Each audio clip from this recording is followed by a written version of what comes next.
इनका प्रश्न है कि मनुष्य भिन्न भिन्न भावों से गुजरता है। कभी वो बड़े सात्विक भाव में होता है, कभी थोड़ा राजसिक भाव में होता है, कभी तामसिक भाव में होता है, कभी वो देवता समान है, कभी वो मनुष्य के समान है, तो कभी वो दैत्य के समान है।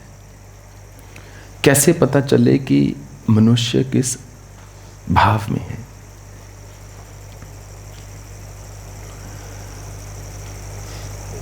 इसका उत्तर हम दे देते हैं, परंतु इससे भी ज्यादा महत्वपूर्ण है इस बात को समझना या जानना कि कैसे मनुष्य देव भाव में रहे अधिक से अधिक समय। जो दानव होता है उसका लगभग हर कर्म जो है नाश की ओर होता है। उसमें यदि उसका हित भी है तो किसी ना किसी का अहित होकर ही उसका हित है। जब मनुष्य तामसिक भाव में होता है तो ना केवल कि वो केवल और केवल अपने हित के बारे में सोचता है, वो दूसरे का अहित करने को भी तैयार है अपने हित को सिद्ध करने हेतु। ये एक दानव की मूल पहचान है। उसका जो स्वार्थ है वो सिद्ध होना चाहिए। अपने स्वार्थ को सिद्ध करने के लिए वो किसी को भी दुख देने के लिए तैयार है। वो फिर भस्मासुर बनने के लिए भी तैयार है कि मैं अपने आराध्य को ही भस्म कर दूं, कि जिनसे मैंने वरदान लिया, जिन शिव से, जिन त्रिनेत्रधारी त्र्यंबक से, मैं उनको भी भस्म कर दूं। वो दानव भाव है कि केवल मेरी ही इच्छा सर्वोपरि हो, दूसरे को चाहे अच्छा लगे या बुरा, उससे मुझे कुछ लेना देना नहीं, सरोकार नहीं। वो है दानव का भाव, एकदम शुद्ध तामसिक भाव। जब तामसिक भाव की अंधेरी चलती है ना, आंधी जब चलती है तामसिक भाव की, तो उस समय अच्छे से अच्छा मनुष्य जो है दानव बन सकता है। इसीलिए देवासुर संग्राम में कभी देवता जीतते थे तो कभी दैत्य जीतते थे, क्योंकि है तो दोनों ही ऊर्जा का स्वरूप, दोनों ही शक्ति हैं, दोनों ही एनर्जी हैं। किस ओर लगा रहे हैं केवल उसका अंतर है। जो मानव का भाव होता है, मानव वो जो अपने निरंतर मन से जुड़ा हुआ है, वो मानव की मूल एक परिभाषा है। जो अपने मानस से निरंतर जुड़ा हुआ है वो मानव है। जो अपने मन से ऊपर ना उठ पाए वो मानव का भाव है, बीच का है। चाहे सात्विक हो, चाहे राजसिक हो, चाहे तामसिक हो, मानव का भाव है। उसके मन में एक, मान लीजिए, ईर्ष्या की भावना आ गई, नकारात्मक भावना आ गई, एक जेलसी की भावना आ गई। वो भावना उसको लेकर ऐसे पकड़ लेगी कि वो उससे ऊपर नहीं उठ पाएगा जब तक कि उसकी भावना का निकास ना हो जाए। तो मानव वो बीच का रंग है, वो ऐसा एक सफेद रंग है कहा जाए, या पीला रंग है कि लाल डालोगे तो केसरी हो जाएगा, काला डालोगे तो कुछ और हो जाएगा। तो मानव जब दानव बनता है तो अहित पर उतरता है, जब देवता बनता है तो वो परहित, प्रत्युपकार जिसको बोला गया है। परोपकार एक होता है प्रत्युपकार। परोपकार होता है दूसरे का उपकार करना, प्रत्युपकार होता है उपकार के बदले में उपकार करना।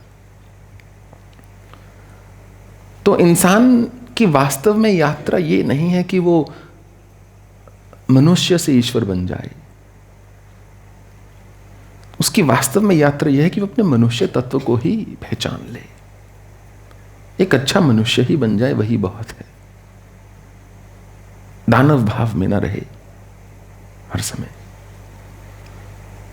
और देवता का जो भाव है वो देवता नहीं जो इंद्रलोक में हमेशा लड़ते हुए दिखते हैं, भोग विलास करते हुए दिखते हैं, परंतु कहा जाता है देवताओं के शरीर जो है वृद्ध नहीं होते, वो क्योंकि अशरीरी हैं किसी न किसी ढंग से, पंच तत्वों से उनका शरीर जो है नहीं बना हुआ। तो वो मनुष्य जो अपनी सात्विकता को वृद्ध ना होने दे, वो मनुष्य जो अपनी अच्छाई को वृद्ध ना होने दे, वो मनुष्य जो फिर भी दूसरों का हित करे। क्योंकि अगर देवता की ही परिभाषा लेकर चलनी है तो इंद्र जो हैं वर्षा करते हैं, सूर्य जो हैं ताप देते हैं, वरुण जो हैं समुद्र हैं, अरुण जो हैं अग्नि हैं, तो वो समाज का कल्याण कर रहे हैं स्वयं को जीवन में खपाते हुए। उनको तो आवश्यकता नहीं है ना। अगर वो अमरावती में बैठे हैं, उनको क्या आवश्यकता है कि कोई उनकी स्तुति कर रहा है या नहीं कर रहा। परंतु फिर भी जो देवता होता है वो इस बात को जानता है, इस बात को समझता है कि मुझे एक कर्म करना है समाज के लिए, दूसरों के लिए।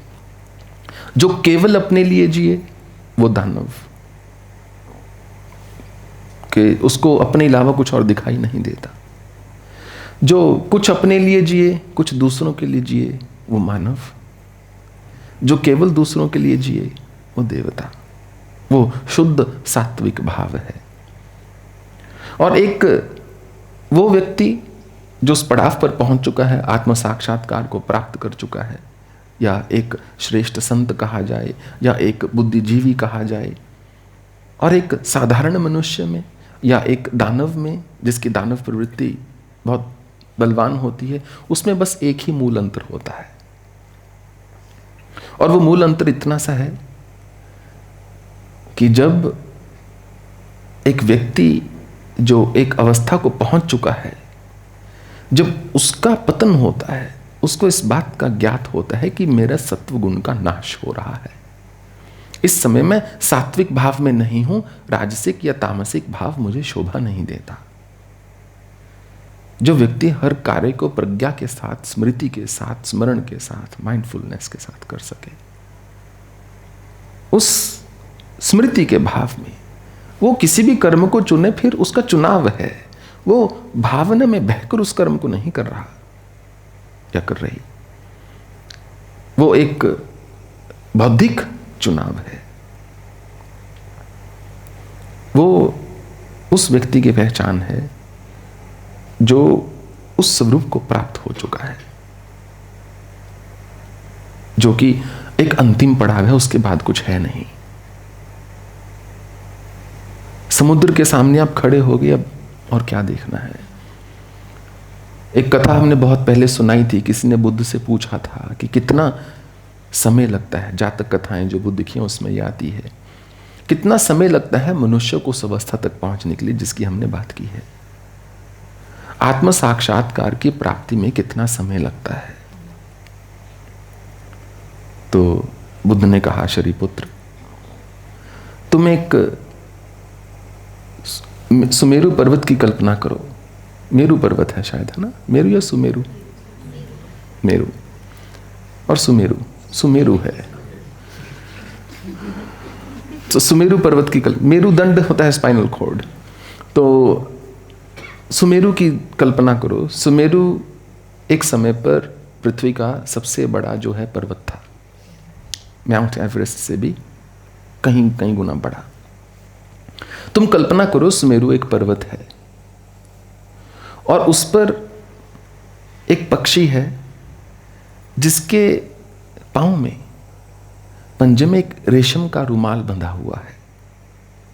ये महात्मा बुद्ध के वचन है। और वो उड़ता हुआ वहां से जा रहा है।